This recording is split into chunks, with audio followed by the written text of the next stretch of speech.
practically dumoble na, halos dumoble na yung presyo buhat nung nagbenta ang Bangko Sentral noong 2024. So, ang laki nung missed opportunity natin in terms of value. So, kung hindi natin binenta yung gintong yon, nadagdagan yung value ng gold reserve sana natin by about 1.2 billion dollars. Sa pesos, magkano nga ba yun sa pesos? Sa pesos, that's about 1.2 billion times 59 or 58, ganyan. So that's about 124 billion pesos worth yung nawala sa value ng ginto natin kasi nga nagbenta tayo, no?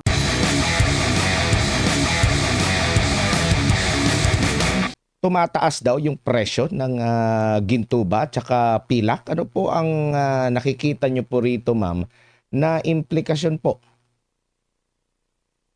Actually, bumubulusok, hindi lang tumataas, no? Bumubulusok ang presyo ng ginto at saka pilak ngayon. So far this year, ang ilan na nga ba yung inakyat? Teka lang, ha? Ang inakyat ng ginto this year, for 1 year, ha, has been almost, well, 71.6%. Ang silver or ang pilak, 187%. So lahat compared sa lahat ng mga precious metals, ang pilak ang pinaka mataas ang inakyat sa isang taon, no? 187% ang inakyat compared sa gold na 71.6%. Yung platinum is 152%. So mukhang ang nangyayari ngayon kasi marami ngayon nag-i-invest sa mga precious metals. Pero ang ginto at pilak ang binabantayan ko. Matagal ko nang binabantayan itong dalawang precious metals na to kasi alam ko na magandang investment ano rin siya, opportunity, no. I think bago pa siguro mga 2010, binabantayan ko na to at alam ko na siguradong aakyat ang presyo nila. Kaya lang matagal siyang parang natulog ba. Hindi naman bumababa pero hindi siya rin umaangat masyado. Kasi apparently minamanipulate siya dati sa merkado, sa international market, no. Tapos the last 2 years nung naging presidente si President Trump, parang biglang bumulusok yung presyo, nabawasan yung manipulation ng mga presyo nito. Kaya ngayon bumabawi sila. Lalo na ang silver kasi malakas ang industrial demand nitong metal na to, no. Ang gold naman kaya bumubulusok ito kasi maraming countries, mga bansa ang bumibili nito dahil ginagamit nila as parang reserve, no, reserve money. Kasi parang ang nangyari ngayon, nagiging yung monetary system nila gagawing asset backed. Kumbaga, yung reserve nila, yung currency nila, merong equivalent na gold reserve. Ginawa na kasi yan ng Russia, inunahan na ang mundo ng Russia at saka ng I think Zimbabwe, no. So malamang susunod rin yung ibang countries kagaya ng China, ng US. Gagawin nilang ang basis ng currency nila magiging basis ay gold. Kaya maraming namimili ng ginto. Ngayon, ang nangyari, nagtataka lang ako kasi noong 2024, napakalaki nung nabentang ginto ng Pilipinas, more than 30 tons. Kaya bumagsak yung gold reserve natin. Nag-umpisa yun noong 2021, I think, kasi pinalitan ni PSP Governor Jokno yung policy nila sa gold, no? Kasi ang gold talaga dapat reserve lang yan, pero for some strange reason, ang naging policy ngayon ng gold natin, pwede nang i-trade based on ang tawag dito, international reserves ng Pilipinas, no? So, tama ba yun? Oh, based on the international reserves or current account balance, basta ba ganun. So, pagka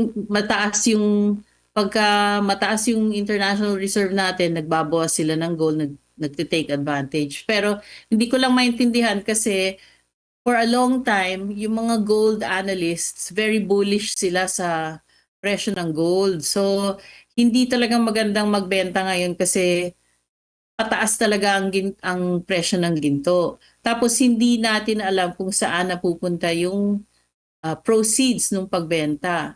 Nung nagbenta ang Bangko Sentral ng ginto noong 2024, yung average price ng gold noon is about 2,400.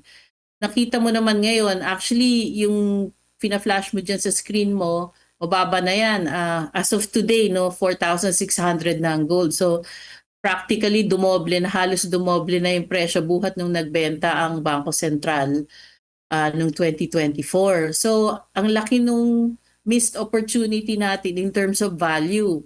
So, kung hindi natin binenta yung gintong yon, nadagdagan yung value ng gold reserve sana natin by about 1.2 billion dollars.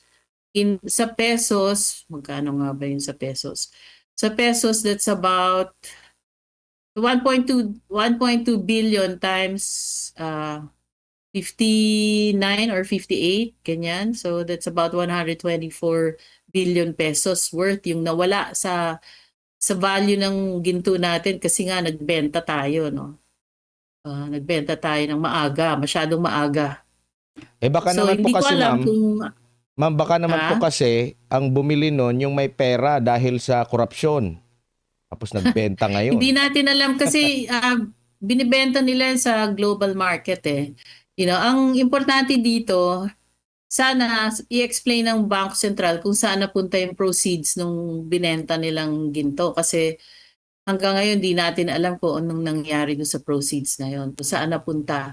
Kasi that's roughly 100, that's almost 100 billion, more than 100 billion pesos worth of gold that was sold no in 2024. Opo. So Ma'am, hindi natin siguro mag-imbita kayo ng guest galing sa Bangko Sentral para ma-explain nila kung bakit sila nagbenta ng malaking amount ng ginto noong 2024. opo, pag nagbebenta po ba ng ginto, halimbawa yung ating bansa, makikita ba sa trend na kung kailan talaga napapanahon na magbenta ng ginto? Kasi baka sabihin nila na di naman namin na malalaman na tataas yung ginto. Pero meron bang mga indikasyon yan, ma'am?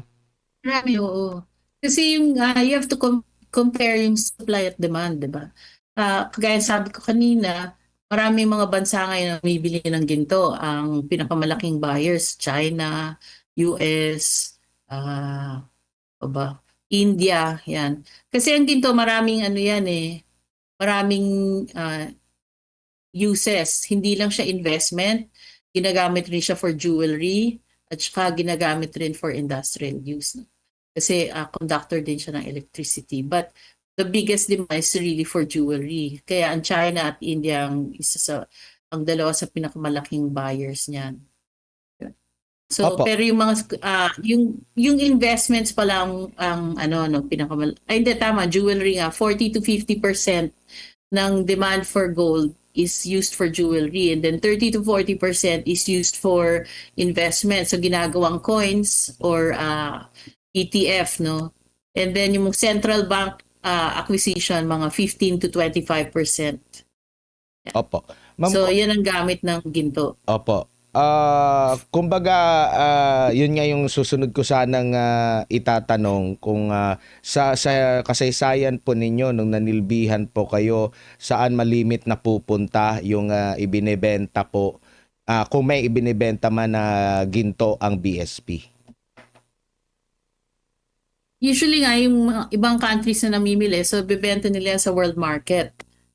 Marami nga kasing namimili, no? So hindi ko alam talaga yung exact process of sale, pero usually may mga global buyers yan sa mga bangko. Kunwari, bibenta nila yan sa mga bangko, ibang central banks, no? Usually ganun.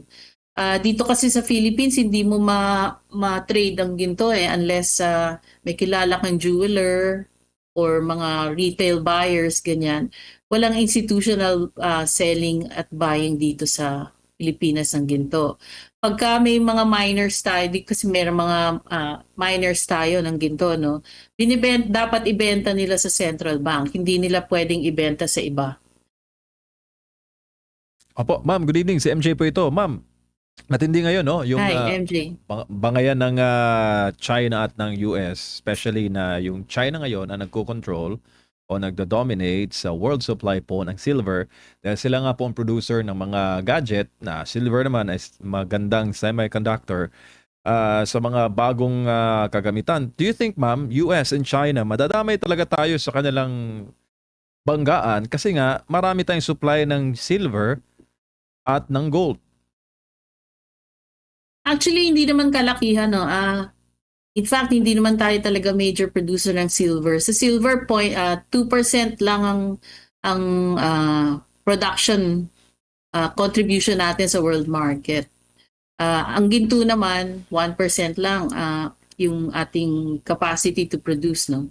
Although in the past malaking reserves natin kaya parang ang dami na sayang talaga. Ang dami nating ginto dati tapos nabenta nga. So ngayon I think we're down to about 130,000 tons na lang ang ating ginto. So dumadagdag naman yan kasi nga may gold producers tayo tapos binibenta yan sa Bangko Sentral. Pero sana, ang wish ko lang, hindi na magbenta ang BSP. Pero ang silver, kaya ganito yung biglang akyat siya, no? Kasi yung global production ng silver is 30% lower than the demand.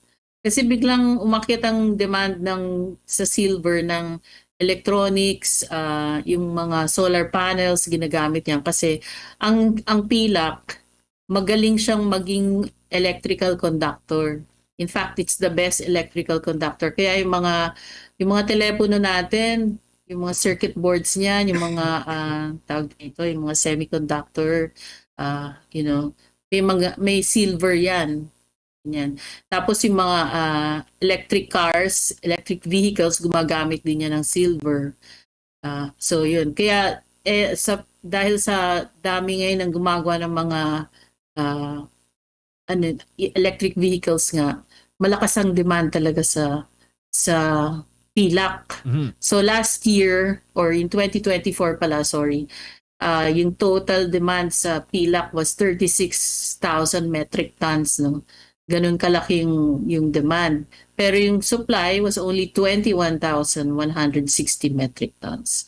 Kaya ganyan, biglang bumubulusok yung presyo ng silver kasi in first place, hindi na sila namamanipulate. And second, napakalakas ng demand for silver. Tsaka pag talaga nagkaumpugan, ma'am, ang US at ang China, talagang damay na damay tayo. Dahil alam mo naman, ma'am, may Venezuelan issue ngayon at inilayo, no, ng US government ang pagbibigay supply ng langis doon naman sa China. At ang China naman, mapupwersang bumili via dollars yung nasabing mga supply ng langis sa US naman. Matindi naman ngayon ang hakbang ng BRICS sa de-dollarization. Anong tingin mo dyan, ma'am? Well, Complex tingin ko medyo Complex. medyo deflected ngayon ang attention ng China at US kasi dahil sa nangyari sa Venezuela at saka ang nangyayari ngayon sa Iran, ano. Ang Iran, Venezuela at Iran are both major oil producers. So hindi masyado ngayon pinapansin ng Pilipinas kasi mas malalaki yung mga resources na makukuha nila especially ng US dyan sa Venezuela at saka sa Iran. Ang nangyayari ngayon ang nangyari sa Venezuela, alam na natin lahat, yung presidente nila, si Maduro, naaresto, no? Inaresto ng US government for crimes against humanity dahil matindi talaga yung nangyari doon. Naging narco state ng Venezuela. Kaya maski marami silang resources, especially, I think Venezuela holds the most amount of oil, no, oil reserves. Kaya magtataka ka kung bakit yung mga tao doon naghihirap, no? At ang inflation nila, nung lockdown, umabot ng 3,000% ang kanilang inflation. So parang hindi mo maisip kung paano ka makaka-cope sa sweldo mo, no, na limitado, na ang inflation was 3,000%. Tapos last year or this year actually, nasa 174% pa ang kanilang inflation. So mahirap napakahirap mag-cope, kaya yung mga Venezuelans mismo, natuwa sila nung nawala si Maduro kasi isa siya talagang diktador, no? Ngayon, sa Iran, major oil producer din yan.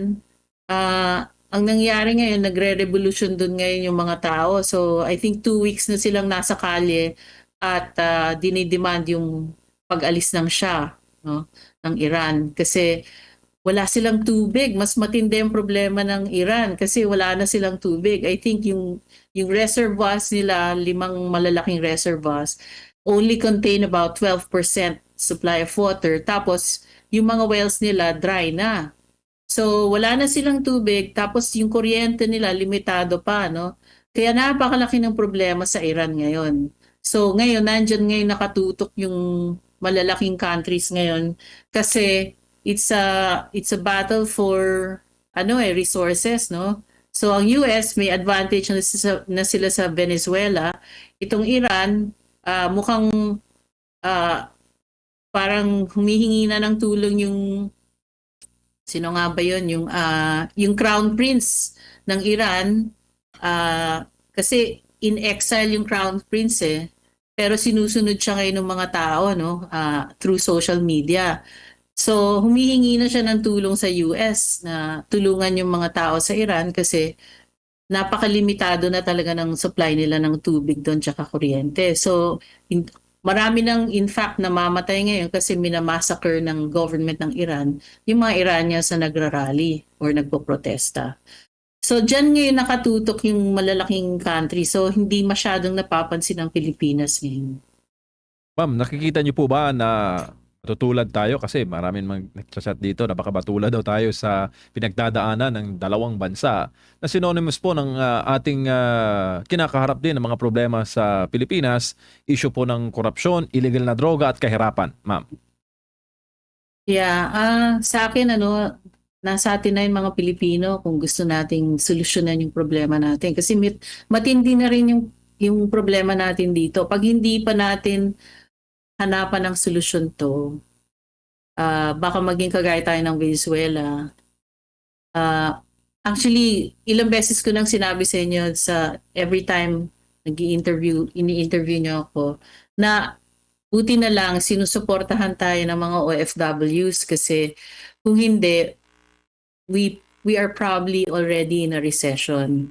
Kasi nga, bagsak ang investments, tapos babagsak pa ang government spending. No? Tapos, hindi pumapasok yung pera ng gobyerno para sa serbisyo ng mga tao. So, ang laki ng leakage, napakalaki ng leakage dahil sa corruption. So, ang question ngayon is, anong gusto nating mangyari? Tayo mga Pilipino, kailangan magkaisa tayo. Ano bang gusto nating mangyari? Kasi kung aasa tayo ngayon sa current leadership, kung in denial sila na may problema, mahirap solusyonan. Okay? Hindi nila solusyonan yung problema. Sinabi nyo kanina, yung Pasko, sabi nila, maraming malulungkot sa Pasko dahil makukulong sila. May nakulong ba?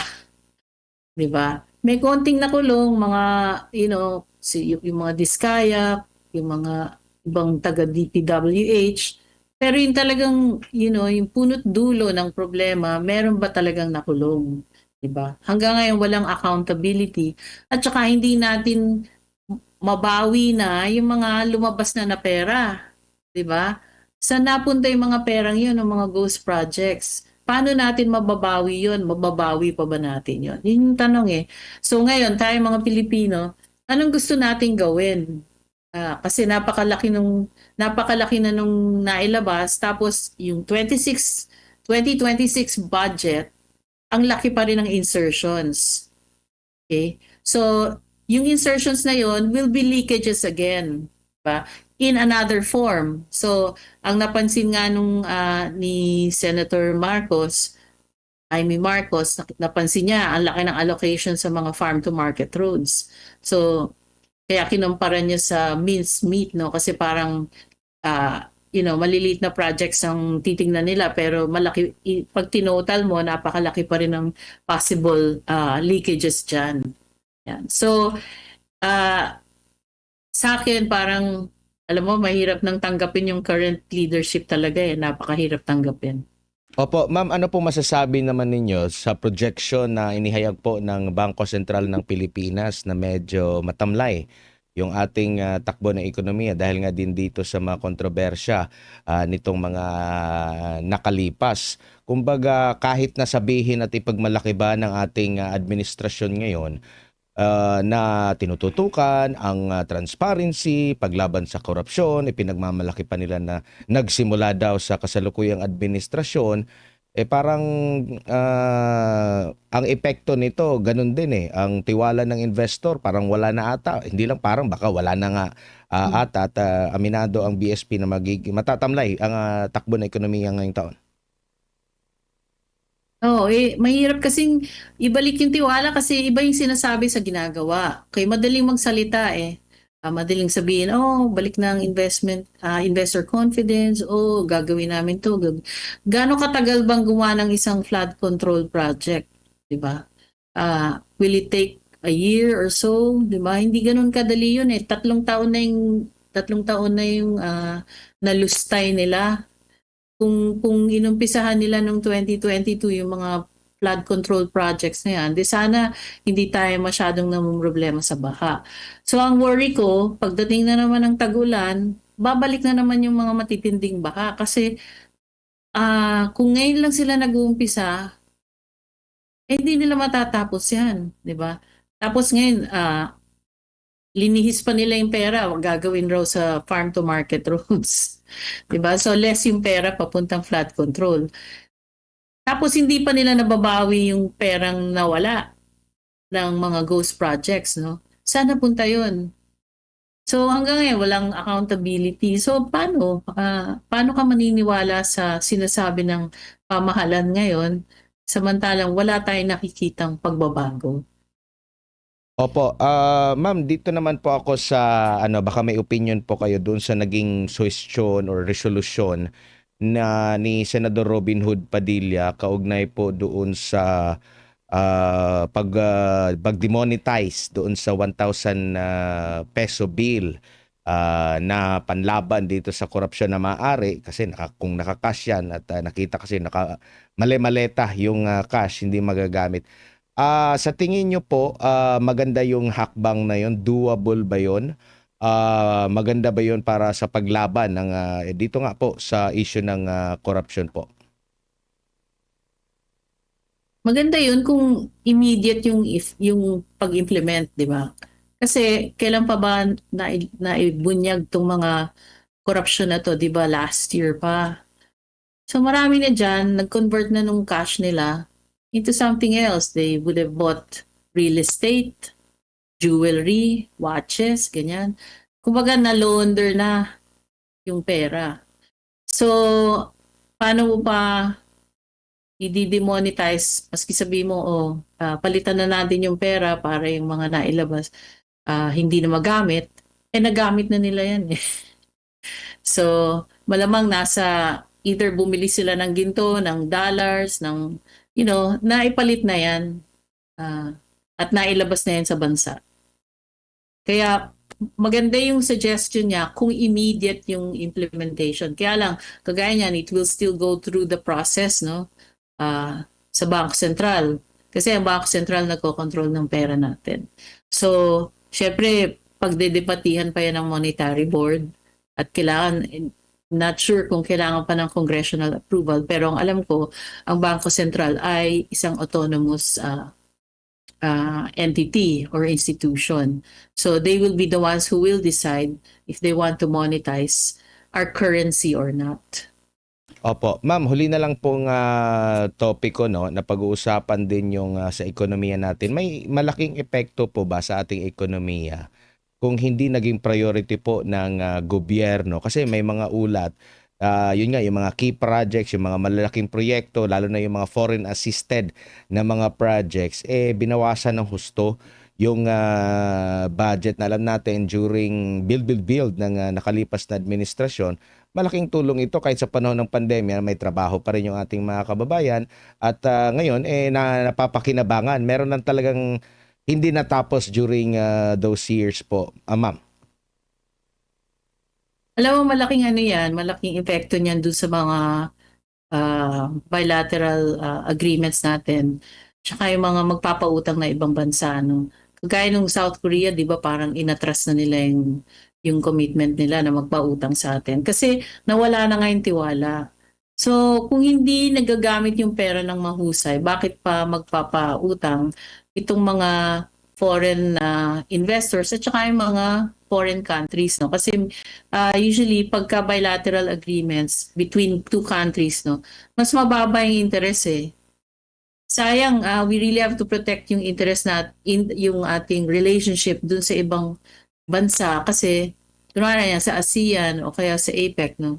Diyan ka makakuha ng mga commitments, no, from other countries to do infrastructure projects at a cheaper rate. Baga yung interest na babayaran natin mas mababa. Kaya lang kung ganun nga yung nangyayari, walang tiwala, eh mahihirapan talaga tayo. Kaya tumataas yung binabayad natin na interest sa ating mga utang. Ganyan. So, mahirap talaga yung sitwasyon ngayon. Pag walang tiwala, yun, mahirap. Tapos ang hirap pang ibalik ng tiwala kasi kailangan mo talaga ipakita na may ginagawa kang, something meaningful, something, yung reform is talagang solid, no? Pero ngayon wala tayong nakikitang solid reforms na nangyari. Dito po sa pagiging host naman natin, may aasahan pa ba tayo dito sa ASEAN na makakabawi tayo sa sektor ng ekonomiya? Kung sasamantalahin ba? Actually, medyo kinakabahan ako dyan sa pag-host natin sa ASEAN eh. Kasi usually pag walang tiwala yung mga bansang yan, baka hindi sila magpadala ng heads of state. Baka ang ipadala nila yung mga lower level officials lang. I mean, tingnan mo yung nangyari ngayon kay Congressman Leandro Leviste. He is a major businessman. No? He has invested in solar power plants. Tapos ngayon tinatanggalan siya ng lisensya. Just because may mga binunyag siya na katotohanan tungkol dun sa DPWH. So, kung ganun ang gagawin ng gobyerno, imbis na ayusin yung problema dun sa corruption, yung nagbubunyag pa ng katotohanan, yun yung i-oppress nila, di ba? Eh, businessman yun eh. So, isipin ng ibang businessman, naku, pag kinontra mo pala yung gobyerno, matatanggalan ka ng business. Ganon. So, it's very arbitrary. Kumbaga parang, pag naisipan namin tanggalin yan, tatanggalin namin. Maski walang katuturan. So, yun ang nakakaapekto ng confidence ng mga investors. Kaya ngayon, walang gusto mag-invest eh. Di ba? So, ang problema niyan, pag walang mag-invest, walang bagong trabaho ang mangyayari. So, yung employment mo, yung unemployment mo, 5% na nga noong December, di ba? Or last year, 5% na. Lalo pa this year, aakyat pa yan, baka mag 7% pa yan o 8%. So yung mga fresh graduates, mag-aagawan yan doon sa konting trabaho. At yung ibang kumpanya na mawala ng kumpiyansa dito, baka umalis pa at mawalan pa ng trabaho yung may trabaho na ngayon, di ba? In fact, nung fourth quarter last year, nag-lay off na yung ibang companies kasi despite the holidays, mababa ang consumer demand. So 2026 is going to be a real litmus test for this administration kasi ngayon natin talaga mararamdaman yung effect sa economy. Okay? Kasi yung consumer demand mo bumagsak na, walang investments, limited ang government spending. So makikita natin yan this year. This year talaga madadama yan. Ngayon, kung wala pa tayong gagawin, lalala pa yan ng 2027. Sige, bilang panghuli na lang siguro ma'am, ano na lang po ang maipapayo ninyo sa ating mga kababayan kung ito po yung projection, pwede ba itong malesen yung epekto nito sa atin na ay magsumikap na lang ako, hindi na ako asa sa gobyerno ngayon? Oo, dapat talaga hindi ka aasa sa gobyerno. Kaya lang, kung yung gobyerno mismo hindi nagbibigay ng tamang atmosphere or mood or investment climate, mahirap talaga makipag-compete ngayon, no? Kasi yung consumers na mismo, mababa ang purchasing power. So, yung mga gustong magtayo ng bagong business, medyo mahirapan kasi competitive na yung environment. Tapos yung mga malalaking kumpanya, syempre, they will try to preserve their profits and their net margins. So, they will do their best to be very competitive. So, mahirap ngayon magtayo ng bagong negosyo. And then yung mga existing companies naman, mahirapan sila mag-expand kasi nga yung market lumiliit kasi nga less yung purchasing power. So ganyan ang condition ngayon ng ekonomiya natin. Tapos yung basic services mo pa, na-curtail pa kasi nga yung kunwari, yung pera ng PhilHealth, hindi ko alam kung naisoli na yung 60 billion. Tapos yung sa PDIC, hindi pa naisosoli yung 107 billion kasi wala pang desisyon ng Supreme Court dyan eh. Ewan ko kung may nagdemanda na sa gobyerno tungkol dyan sa PDIC na divert yung funds. Ma'am Cora, maraming salamat po sa inyong oras at panahon ngayon pong gabi. Sa uulitin po, ingat po kayo. Thank you, ma'am. Maraming salamat din sa inyo, MJ at Admar. Good night. Maraming salamat ang ekonomista, CPA, si Binibining Cora Guidote.